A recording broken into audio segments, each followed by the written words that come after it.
I mean, the insanity is people have voted for the same just a different face. What the heck happened to Pierre Poilievre last night, and what happened to Canada? This is an absolute disaster for Canada. Canada has elected a bankster to lead the country, and of course, this would only happen in Canada. I mean, what the actual is going on? I feel like I am going through the stages of death, as I was talking about with John Flynn the other week, because first I was really sad. It was like I was mourning Canada, and now I'm just so angry with what's going on. So I have to show you this because this is so suspicious, quite frankly, and we'll have to leave it at that because I can't really go beyond that on this platform. What the happened in Pierre Poilievre's riding? Number of candidates on the ballot: 2025, 91. 2021, 5. 2019, 5. 2015, 4. 2011, 4. 2008, 4. Just a little bit suspicious, isn't it, guys? And then I also want to show you this because it's so important to what I last said, is that Pierre Poilievre was actually defeated in his own riding there, and there was 91 candidates on the ballot. Again, we're just going to leave it at that. So let's talk about the reaction, the economic implications of this. Obviously, serial bankster Mark Carney now in charge. This came out before. This is just going to accelerate, and the government will attempt to put up more and more roadblocks to stop people leaving, because there's going to be an exodus of people leaving. That's already happening. You've already got the people leaving Canada at like a 50-year high, and it's just going to continue. It's going to get a lot worse. Canadian millionaires eyeing exit amid economic worries, survey shows. And we'll get on to what's happened over the last lost decade. A new survey of Canadian millionaires reveals that more than a quarter, 28%, are now more likely to leave Canada than they were during the last federal election. With concerns over declining quality of life and economic pessimism driving the shift. When asked why they were considering leaving, respondents most often cited a decline in the quality of life, 56%, and a negative economic outlook, 45%. The dissatisfaction is driving increased interest in alternative residency options such as golden visas. You've got Australia, which is the top destination of choice. I know, it's just insane to me that that is the case. And then that is followed by the US, which is followed by the UK and Portugal, which is really interesting. And then you've got Singapore, which you think would be top, coming in at 10%. You've got to think that the wealthy millionaires who are considering leaving, well, they're the ones who own small businesses likely. They're the ones who've been vilified and will continue to get vilified by people like the Liberal Party, because quite frankly, it's going to become a sin in Canada to do well, and it's just an absolute disaster. And then if you haven't seen this, I mean, this just shows what's happened over this last lost decade. Whether it's a majority or a minority, the fact Canadians looked at the government who presided over this and chose to give them a fourth term in office is objectively insane. And then it shows this big list of nations, and Canada is right down the bottom. So it just goes to show how Canada has had declining living standards. And you just have to remember the declining living standards that we're talking about here. We're talking about GDP per capita. You know, that is a broken metric because it does not take into account the massive wealth inequality, which Better Dwelling was recently pointing out as well. So you got huge wealth inequality. GDP per capita will not capture that. And that's the thing. So when you really think about the average person, the middle class, oh, they are just being wrecked and destroyed. They have been and will continue to be wrecked and destroyed. The only choice for people, the only logical choice, is to leave Canada whilst they still can, if you can, because the reality is the government isn't going to incentivize people to stay. You've got people leaving at like a 50-year high, and that's only going to continue with what's going on because it doesn't get any better. I mean, the insanity is people have voted for the same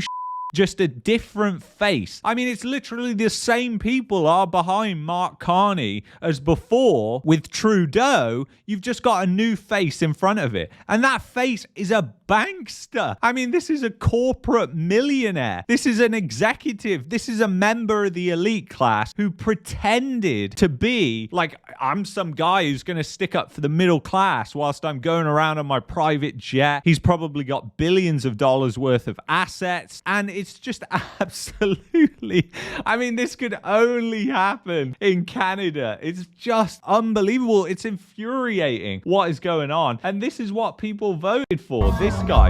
And when you look at this video, I mean, again, it just shows like it's just not natural. You can see the movements from the, it's just not natural.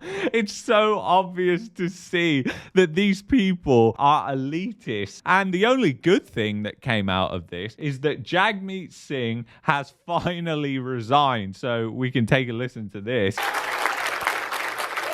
Tonight, I've been informed a party leader that I'll be stepping down as party leader. So there you go. Jagmeet Singh is out finally. So that's a good thing at least. But, you know, the absolute collapse here has to be talked about because you've had an insane decline of a major economy, which is Canada, over the past decade. And then you've had people vote for the exact same shit. And I just don't get it because people did this apparently, allegedly. Well, actually, you even know because you just have to look at the polling data on when it flipped. And it was because of Donald Trump. Like Donald Trump literally manipulated this election to the maximum. You only have to look at the polls because basically him coming in and doing what he did. What I'd like to see Canada become our 51st state. Was what really flipped it for the Liberals. The same party, though, that has been running the country for the past decade, and then now suddenly the arsonist is going to become the hero. It's just fucking unbelievable, man. I just can't take this shit. It's just like, I honestly, what the hell is going on? And then, you know, Alberta potentially separating now is on the cards, obviously. And if Alberta is leaving Canada, you've got to ask, what is Canada going to do about that? And likely, it's going to be the same response as with the United States, which is just fight, fight, fight. Instead of actually trying to keep them, they will just make it a total disaster for Alberta because you have to admit, Alberta is pretty isolated. It's highly connected to Canada. It's not very well connected to the United States right now. So how on earth would Alberta become an independent country? So I don't see a way of Alberta becoming an independent country without it being extremely messy and just a total show. I just think it would be, and I think that really it would have to go over to the United States and become a state. And then if it did that, you can just imagine the Canadian response would be to just absolutely shoot itself in the foot, stab itself in the back in response to that. No Alberta oil anymore. You know, you can just imagine the boycott that would happen. It would be just like what we've seen with the US right now. Everybody would just cheer on an Alberta collapse, even if it meant their living standards were going down as well. So it's just obvious what you're going to see happen here. And really what's happened with Pierre Poilievre is just absolutely crazy to me. What happened in his riding is mad. The fact that he lost this election, I still honestly can't believe it. It seems like unimaginable that that would happen. I just couldn't believe. Maybe I just had too much faith in people to actually vote for something that was a step in the right direction, because that's all that this would really have been, is a step in the right direction. It's not going to be some massive shift like politicians always try and portray, but it would be a step in the right direction. But no, that didn't happen at all. It's a step in the wrong direction. And really, the fact that Donald Trump was saying that Canada was going to become the 51st state and all that rhetoric was really what won the Liberal Party this election. him. Now, it's unclear at this stage whether they're going to be forming a minority government, whether they might be able to scrape a majority. So we'll have to continue to monitor that. But it's just an absolute disaster for Canada, really. Economically speaking, this is just a total train wreck, which we can just extrapolate now and say that it's going to continue. There's no point in having hopium. The only hopium is to think, how on earth can I leave? How on earth can I get myself to a position where I can leave? Because the reality is, you don't want to be took down into this depression with the economy. So more and more people who are successful, who have entrepreneurial ideas, and who want to leave are going to be leaving. It's just going to be the fact of the matter. So anyway, guys, I want to thank you so much for watching this video. If you've enjoyed this video, I'd highly recommend you check out this video here. And if you're looking for a VPN, you're going to need one with the liberals in charge saying that they're going to block X now. expressvpn.com/marketmania, link in the description. I'll see you in the next one. Take care.